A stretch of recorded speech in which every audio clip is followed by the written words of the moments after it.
Well, welcome back to another session. I hope you are well. Today, I want to speak to what I think will be an introduction to a series of sessions that will address what I consider to be a fundamental question towards men, directed to men, which is the challenge to succeed. Now, when I make that statement or put forward the question, it's possible that you might be thinking about success or that challenge in several genres: general success, health, perhaps your well-being, your lifestyle, professionally, or relationally. I am going to begin the sessions that follow by focusing on relationships. And it's important as men for us to understand success. Success leaves behind clues. Success is like a formula. Yes, it requires applications that are subtle to the individual and to the circumstances. However, success is not something new. If you understand the formula, the steps, the pathway, the process, and if you apply the principles of success, the outcomes should not be different to what other people may have achieved. Other people representing people who applied the same principles. Now, the one place or the one area where we seem to be failing miserably as men is in relationships. For some reason, in the sessions that I have done previously and in the videos that I have provided previously, I have talked about different reasons why we as men struggle to be successful. To set the tone and to set the theme, it's important to understand that in intersexual dynamics or in relationships, there are two marketplaces. This is key. There's a marketplace that I call the dating marketplace. The dating marketplace is primarily filled with people who have an interest in some form of short term, sometimes extending towards medium term, relational experience. For men, it's primarily sex. For women, it could be companionship or just to have a good, intimate partner, someone who they can share affection towards and someone who they can, spend and have fun with. The second marketplace is relationships, primarily marriage, which is how I keep my scores. Yes, there are variations, cohabitation, civil partnerships. However, these are derivatives of what should be the ideal, which is marriage, where you commit yourself to someone and to something greater than just your selfish interests in an institution, whether that be by state, by religion, or just by, you might say, matrimony, in however and whatever umbrella it comes in. So two marketplaces. When I talk about the challenge to succeed in relationships, the question first that should be on the table always should be, what marketplace am I referring to? That is key because the way you, the answer to the question, in many ways, determines your actions and your success methodology. If you're looking for something short term and fun, certainly from a man's perspective, our threshold for sex is quite low. Our threshold for companionship for life is much higher. So a man might say, I will not choose a woman who is below average and who meets all of the criteria that I want for a wife and for a mother of my children. However, on a one night stand, assuming the first, his minimum standard is a 5, on a one night stand, perhaps he starts with a position of a 9 or an 8, and roughly at 7 p.m. At 9:30 he drops that to 6.5. At 12 midnight he drops that to 5. At 1:30 he drops that to perhaps 3.5. At 2, when he's thinking I need to get laid, he drops that to 1 or 2. If no one will see him, he takes something as low as he can get. So it's important to keep that in mind as men. I'm going to address something as an initial conversation, which is the challenge to succeed begins because we are not aware of the various factors that play a role in how we present ourselves in either of the two marketplaces and how we are conditioned, either knowingly or unknowingly, to behave in a certain manner. For example, men and women are different. Our needs are different. Biologically, we are different. From a place of choice, we are different. Therefore, biology, environment plays a role.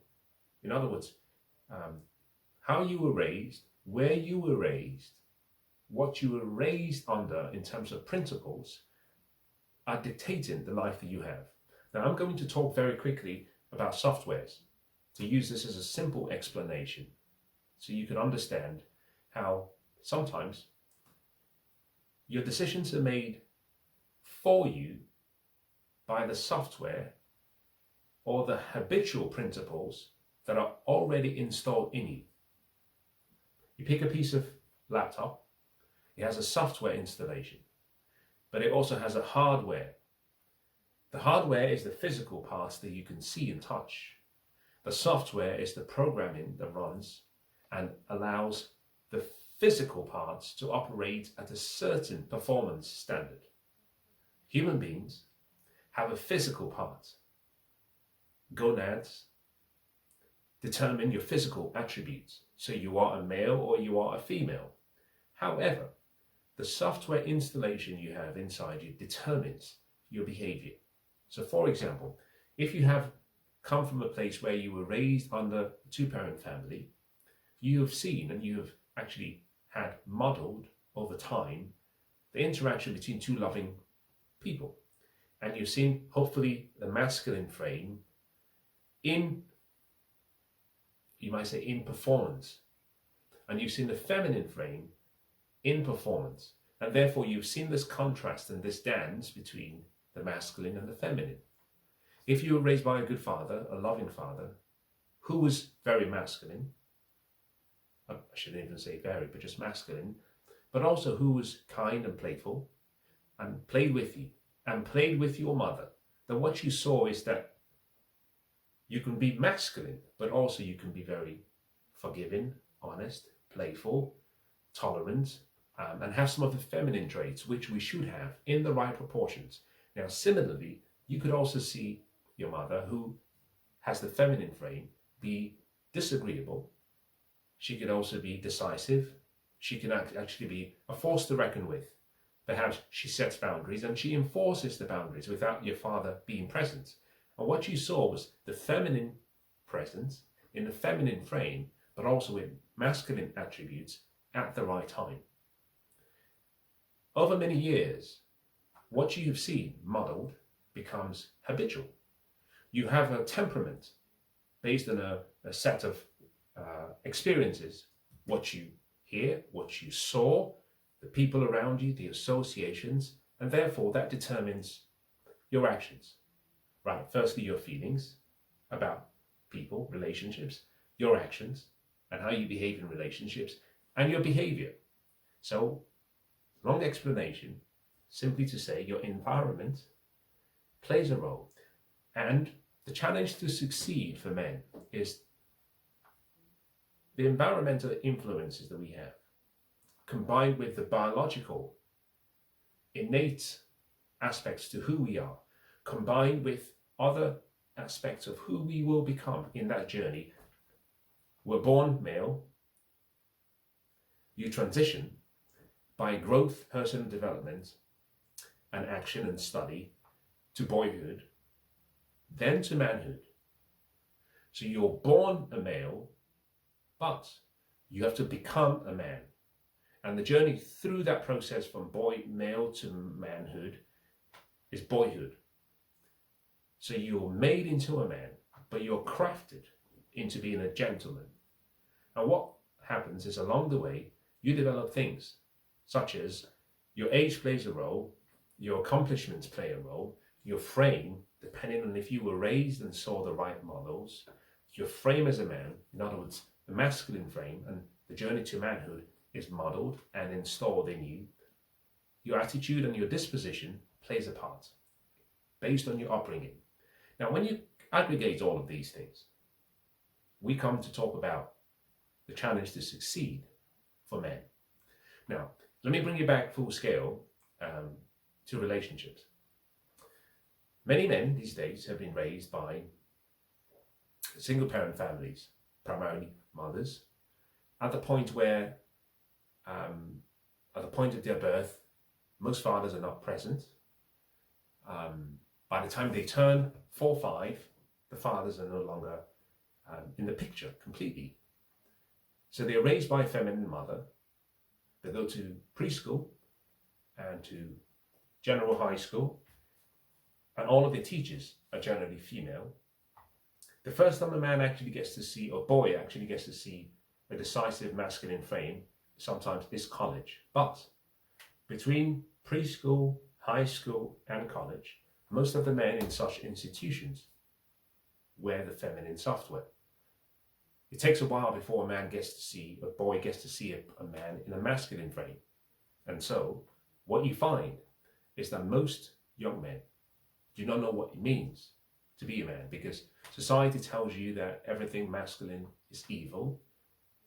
The parents that you did not have, or the parent that you did have, reminds you always that everything about you that is masculine has some severe issues about what men have done over the centuries. And so most young men are not aware of the pride of being a man and what they have to do to get through the journey and overcome that challenge to succeed. Now, what this simply means is that in intersexual dynamics, one of the things that I've observed just as a bystander, but also someone who has been in the field over many years, and I have friends, loved ones, acquaintances, and I generally make observations, is men are struggling today because we do not know what it means to be a man. There was a time when we were defined by the roles we played, and the roles therefore birth the responsibilities we had to ourselves in the relationships and society.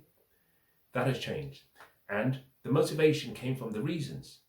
So if you go back to the 1940s and before, survival and the need for survival was the most important thing. Our physiological needs and our safety security needs were primary, they were key. Now we've solved in the West, primarily we've solved the whole issue of safety and survival, and therefore the responsibilities that men had, which were based on the roles that we had as men, provide and protect, no longer apply. And the need for a man to be a good priest, to profess his love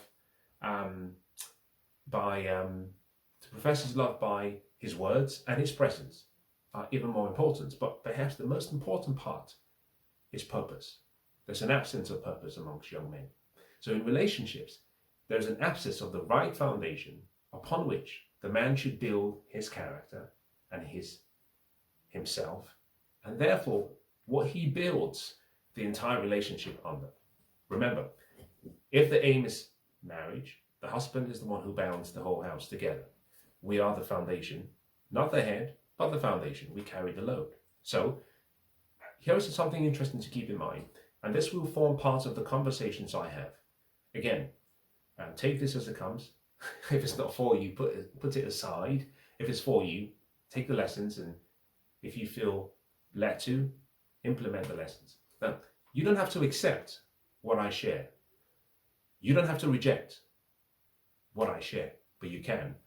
But I would encourage you not to neglect what I share, because I think as a man, and even for women, it will help you.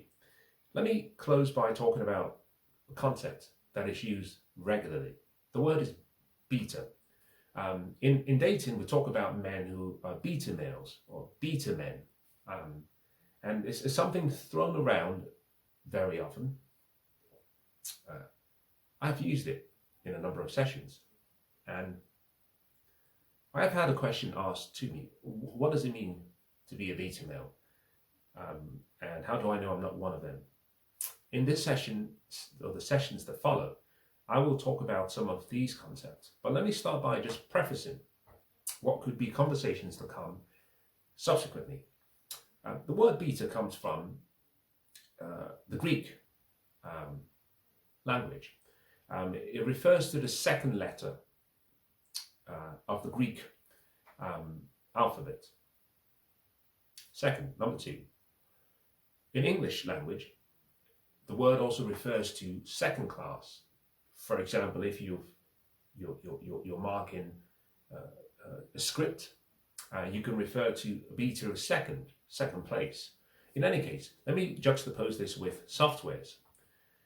Anybody who has designed a software application will tell you that an application is started from a concept, is developed into a design, and then is created. At the point where you create the software for public consumption, though not complete, we say, well, it has a beta software. And that beta software effectively is saying, we have produced the software, but it is not complete. In other words, it's uncooked, it's not complete, but we want to test it so that we can get feedback.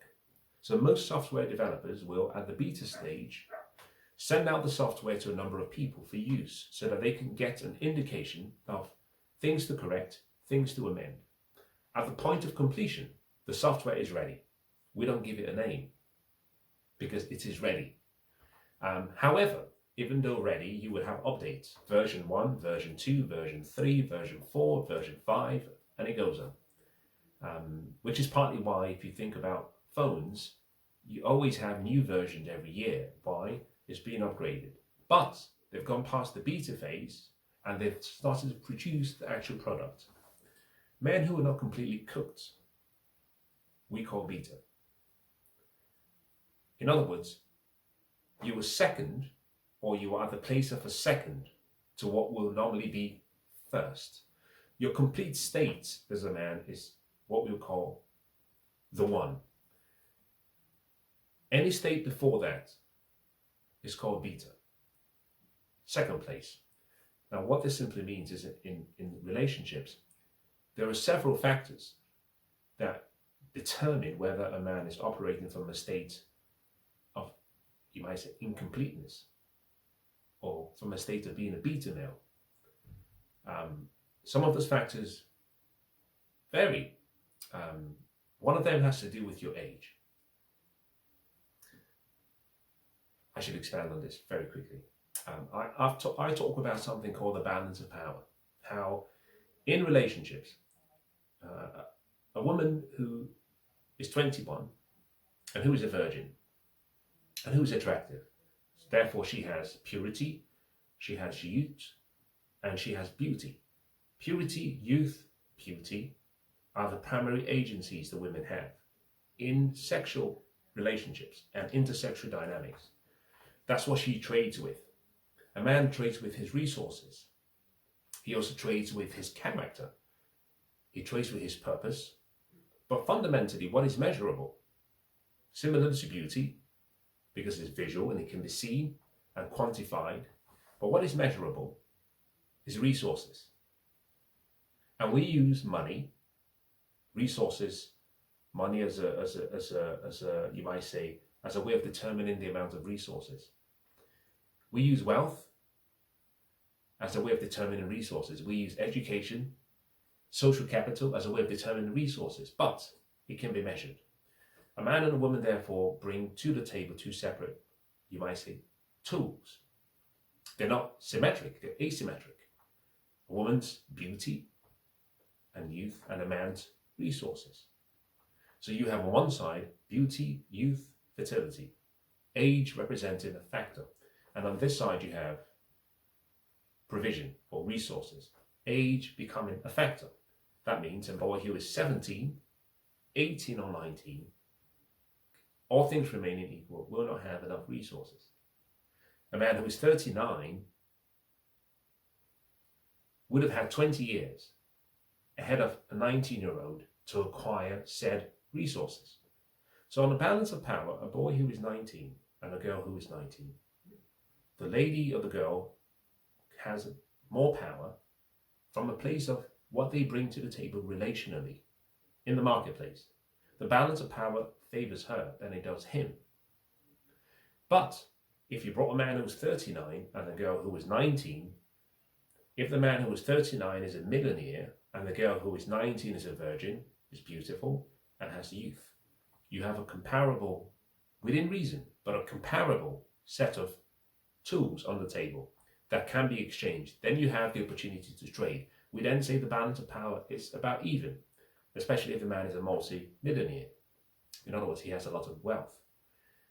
And what this simply means is, and this is where the sessions I do will perhaps become interesting, because I will do my best to expand on how this applies. You can have resources and still be beta as a man. You can still be in the second place. Why? Because of your mindset. You can be wealthy and still be a beta male because you pedestalize women.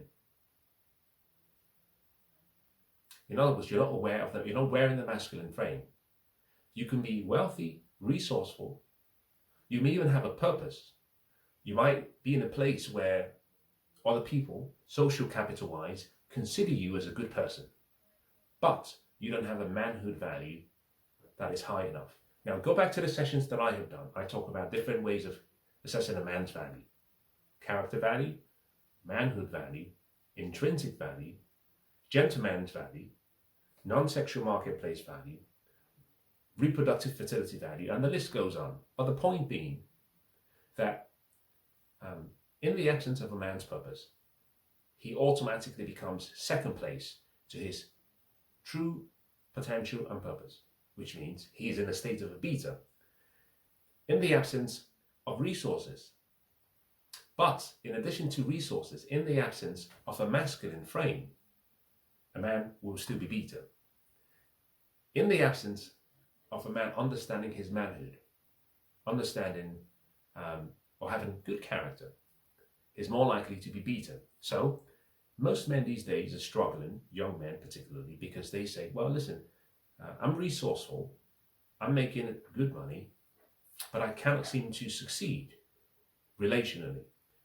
Why? Because in the relationship, the power play is against him, the man, and he doesn't understand why.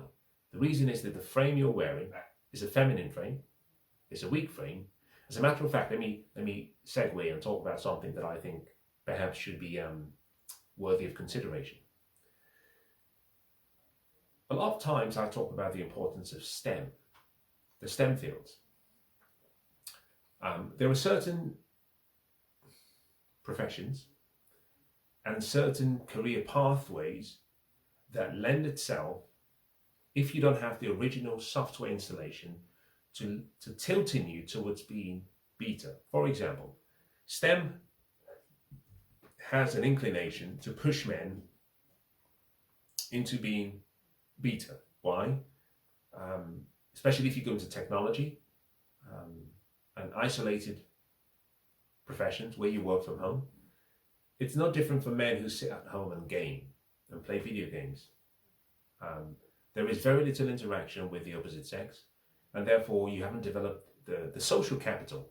But also, most importantly, you are socially awkward and you can't hold conversations, and therefore you're more likely to try to compensate for your lack of social etiquette and your lack of social abilities and your, in many ways, social awkwardness by throwing resources to compensate for that and to be taken advantage of by the opposite sex, primarily because you haven't developed that frame of a man. And that frame of a man comes from, in the hunter-gatherer days, going out with the older men to hunt, watching them, not just going out stupidly, but watching how they hunt, listening to their guidance, asking questions, taking that risk, failing and failing, but standing up each time and modifying and calibrating your behavior accordingly. Now, what this simply means, as I bring today's session to a close, is that in order to be successful, the challenge to succeed will come primarily from two parts. Something external to you, but something internal to you. Most likely a combination of both. Now, the sessions to follow, I will try my best to break down the whole concept of what it means to be successful as a man, and the whole thing about being a beta male, and how most men can make a transition from the pathway that they are on to a pathway that is more in keeping with their true essence, and to be led and motivated by a purpose that drives them, and therefore to find the challenge to succeed, to be worthy of the journey. Now, I hope today's session has been useful.